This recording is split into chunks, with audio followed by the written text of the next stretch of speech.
Hello and welcome to another edition of For the Record. I'm Sean Murphy. My first guest today, her name is Tracy Gamer Fanning. She is the president and co-founder of the Connecticut Brain Tumor Alliance. It's her very first time on our show, so first of all, welcome to the show. Thank you very much. It's a very serious subject that we're talking about today, especially for you personally, because that's kind of how you got involved, is because you were diagnosed. And I hate to kind of start on such a negative topic, but that's kind of the reason you're here, is to kind of tell your story, right? You know what? It's actually a wonderful story. It's not a sad story in any way, because this is where I am right now today. In 2006, I was 35, and I was taking care of my two young children. I had an 18-month-old daughter and a 4-year-old son.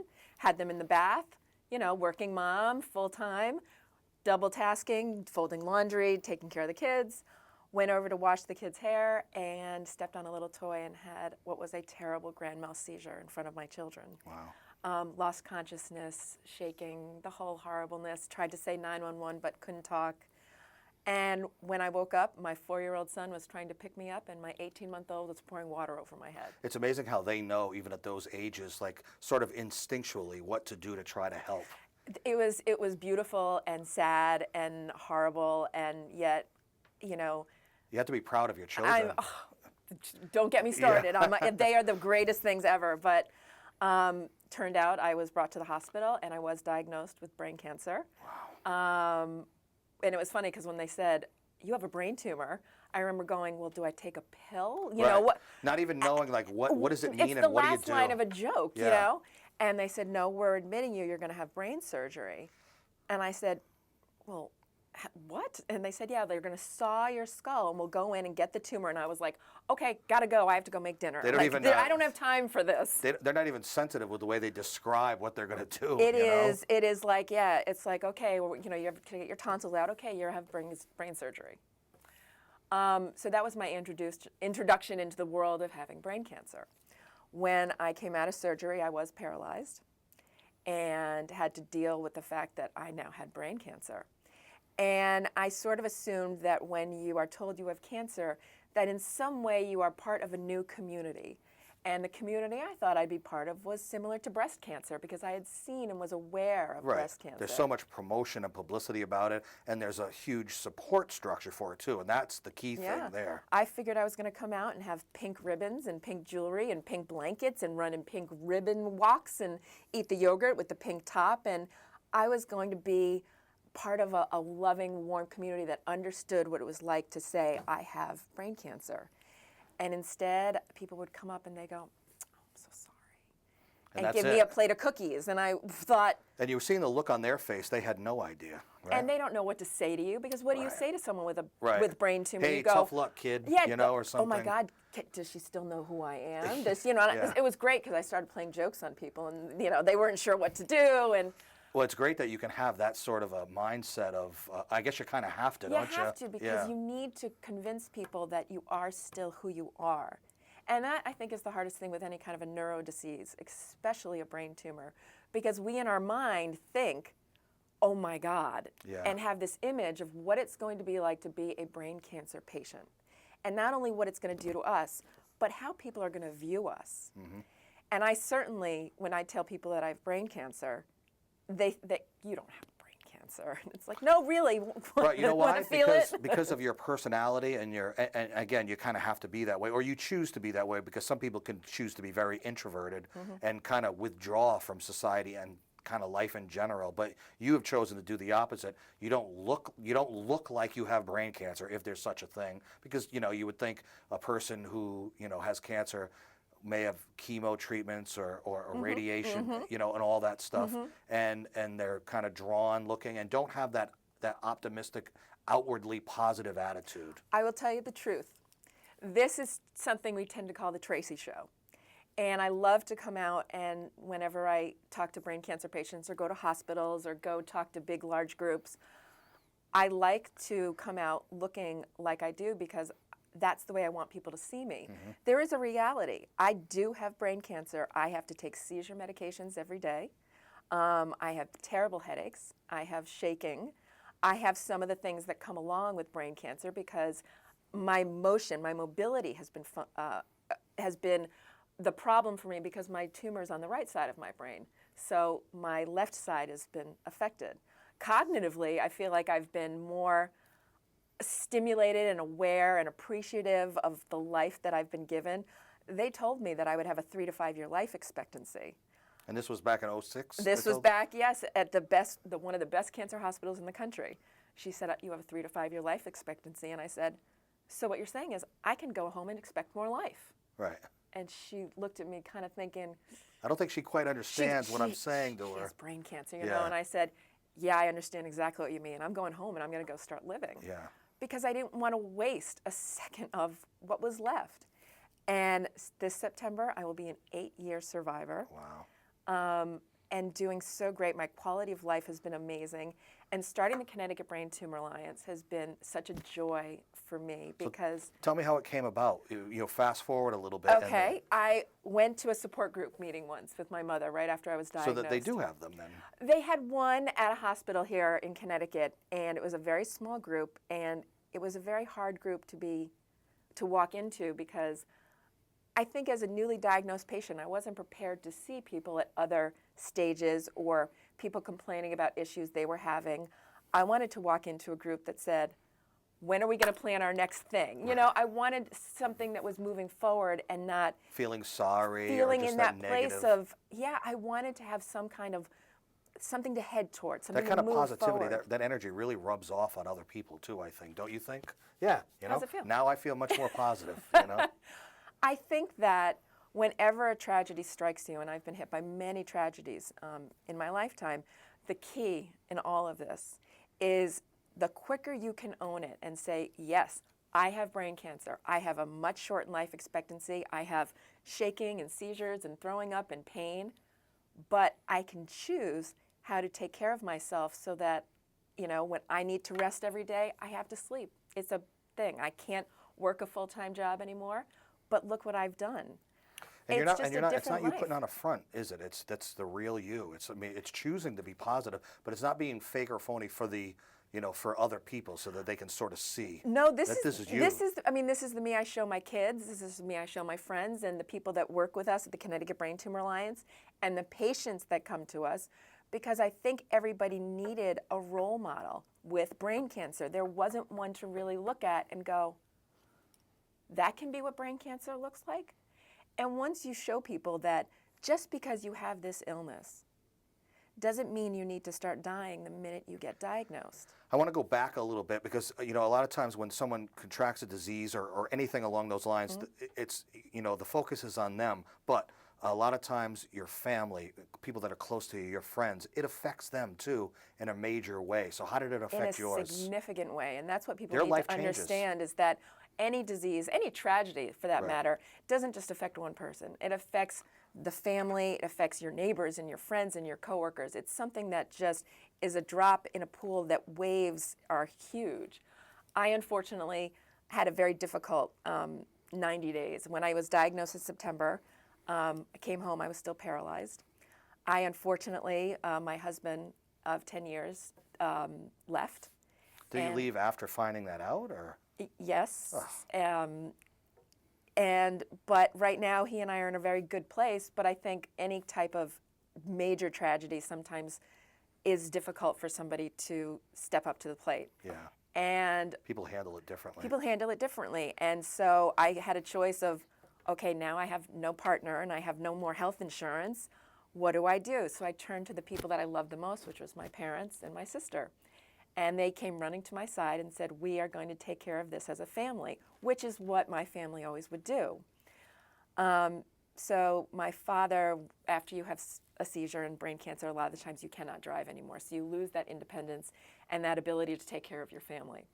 So my father would drive me and my children around all the time and take us grocery shopping, get us dinner, take us to, wherever we needed to go. My mother was there to help with laundry and cooking and cleaning because I was really disabled. Yeah. And 4 weeks after my husband left, my father drove my children and I home, dropped us off, turned around to go back to my mother, and was killed instantly in a car accident. So I had 90 days of tragedy after tragedy after tragedy. And at any one of those points in anyone's life, you can just roll up your hands and go, I can't do anymore. Check out, I can't do anymore. But the reality is you still have to do more, because tomorrow is still going to come whether you're in a fetal position or you're not. And you have a choice of, how do I choose to go forward? How do I choose to show my children? What do you do when life hits so hard? Yeah. How do I choose to show the people I surround myself with how to pick yourself up when you physically can't even do it anymore? You still can grab onto a wall, pull yourself up, and say, I'm going to stand. Even if I physically can't, I'm going to show you that I can stand up and make my life better. I really think that, people watching the show today, what makes the biggest impact for them, is to hear somebody's personal story. Because you can hear about a disease, you can hear about the procedures that you have to go, but when you hear about a person who is experiencing it, going through it, talking about it, especially someone who has a positive attitude the way you have, I mean, what better incentive for them? Even if it's not brain cancer they're dealing with, it could be something completely different. Like you said, any tragedy. Any tragedy, losing someone quickly in your life, going through a divorce. I do a lot of work now with veterans coming back from war with PTSD. Everybody needs to figure out how to survive through a tragedy and then thrive and turn it into something positive. And the Connecticut Brain Tumor Alliance has allowed me to take the worst thing that could have ever happened to me and turn it into the best life and legacy I could ever hope to leave. Quickly describe to people, in case they still don't understand, what the Connecticut Brain Tumor Alliance is. What we do and who we are. We are an amazing group of individuals. We started out, the 7 of us. 2 of us had brain cancer, and the rest were our family members who took care of us, our caregivers. And we wanted to do something to say that brain cancer exists, and we want to raise some money and some awareness. So we held a golf tournament. My friend Jen and I had a bagel one day and said, let's do something. And we decided with our friends we would hold a golf tournament. That's how this starts. That's how things can start that easily. Let's do something, a dinner, a golf tournament, an art show, a walk, and anything. And then 7.5 years later, we've helped parents bury their children with funerals they couldn't afford. We've helped people buy food when they couldn't afford it. We've helped, the most amazing research happen at Yale that is so promising. It gives people like me hope that maybe we can cure this. Yeah, I was going to ask you, between 2006 and 2014, are you seeing significant advancement? We are seeing such significant advancement. It's so exciting to be in this world right now and to witness what our funds also have gone to help with. I mean, we've raised and donated $1.5 million.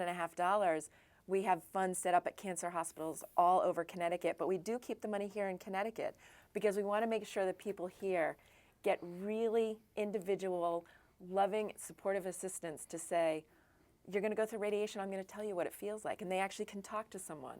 Do you want Kimberly to talk about the golf tournament, or do you want to talk about it? I have the most amazing executive director. I'd love to introduce her to you and to all of your viewers. All right, so we'll take a break and come back. We want to thank you for being on the show. Appreciate it. You got a website for people to go to? We do. Please come visit us at www.ctbta.org.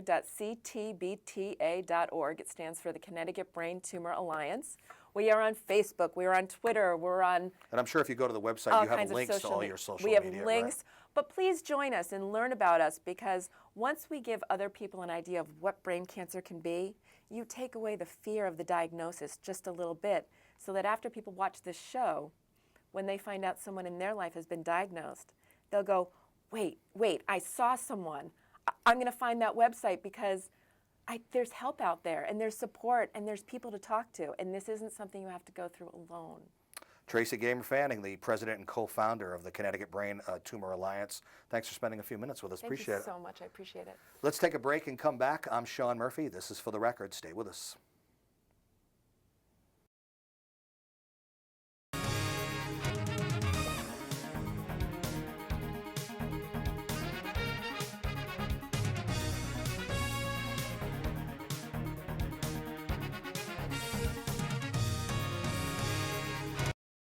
Welcome back to For the Record. I'm Sean Murphy. My guest for this segment, Kimberly Roy Canning. She is the Executive Director for Connecticut Brain Tumor Alliance. It's also your first time on the show, so welcome to the show. Thank you very much.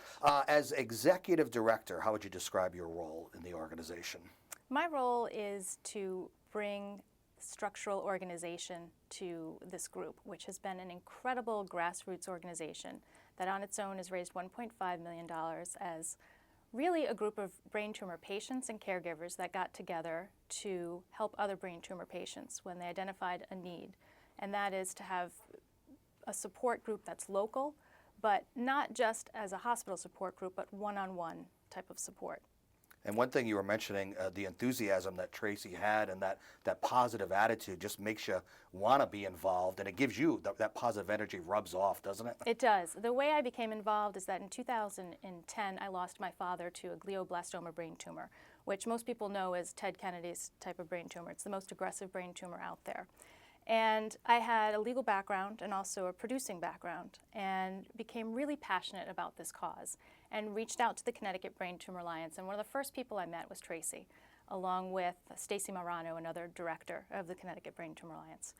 And both of them had such positive energy and had taken what had been a devastating blow in their lives and turned it into something really positive. How were you feeling at the time when it happened? You were personally affected by it. So different people can have different ways of dealing with situations that traumatic. That's very true. And I think the way I dealt with it was different than another might deal with it. In fact, my mom had a completely different experience I did as the spouse of my dad and losing him, and she's still having a difficult time with it. I, as his daughter, and was very close with my dad, didn't feel like I lost my father to brain cancer. Rather, I felt that he handed me the torch to continue the fight for him.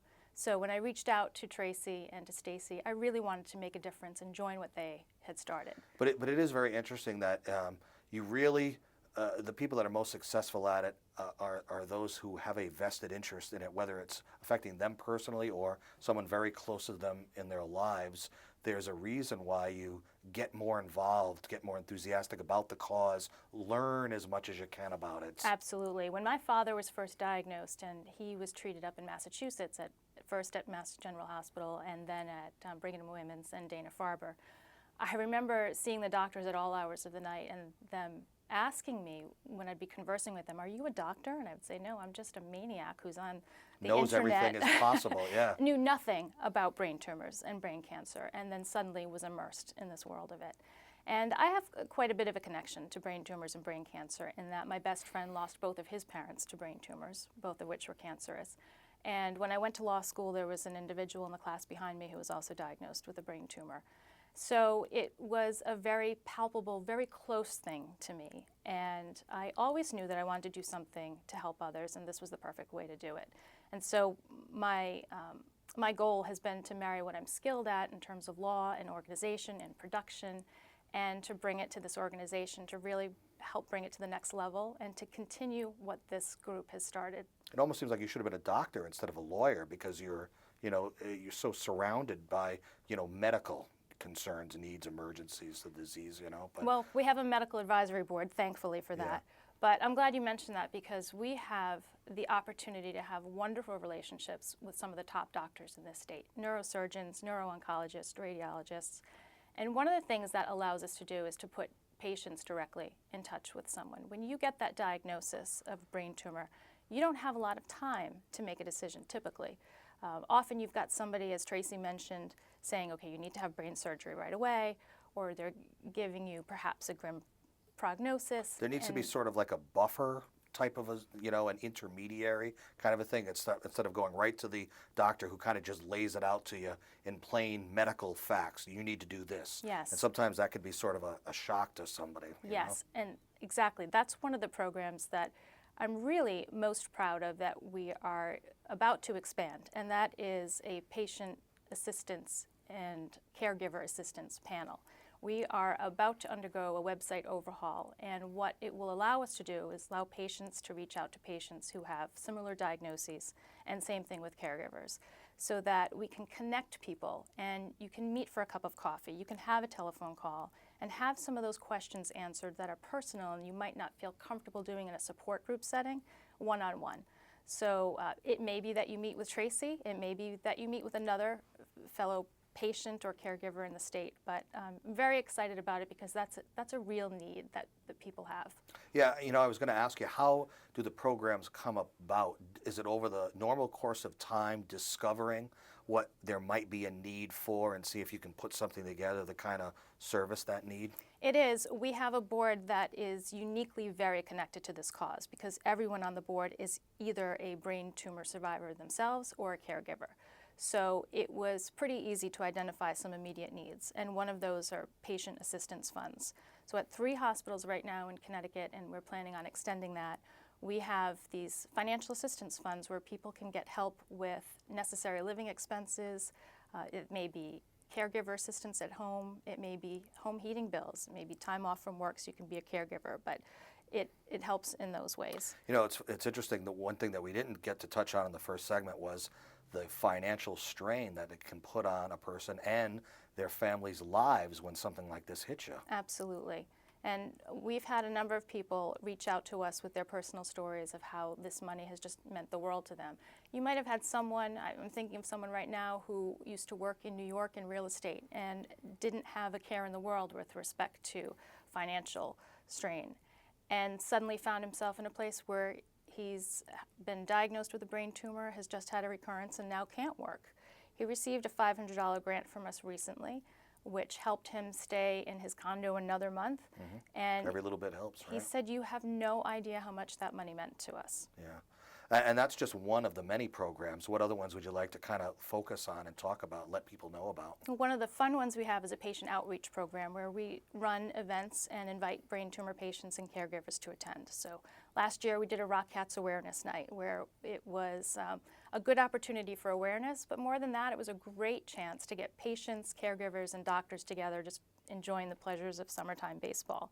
And we just had an event in May called Laughter on the Brain, which again sort of reflects some of this positivity. It's a comedy night. You know, most people don't think of brain cancer or brain tumors as a funny subject. No, but you got to kind of get out and just allow your mind and your heart a little break at one of these events, right? You have to allow your mind and heart to laugh. That's right. And that's what we did. And one of the things that I loved about this last event is that we had more brain tumor patients and caregivers attend this event, with also other members of the community and sponsors and doctors. Just all coming together and laughing and sharing a really great time, and that was a lot of fun. Before we run out of time, there's a couple of events I want you to talk about. One is it's going to be your 8th annual golf tournament. Talk about that. Yes, we have, thankfully, one of the most successful golf tournaments in the state. It is at Tumblebrook Country Club in Bloomfield, and we get about 230 golfers that come out. It's a wonderful day, and this year it'll be held on Monday, May 15th.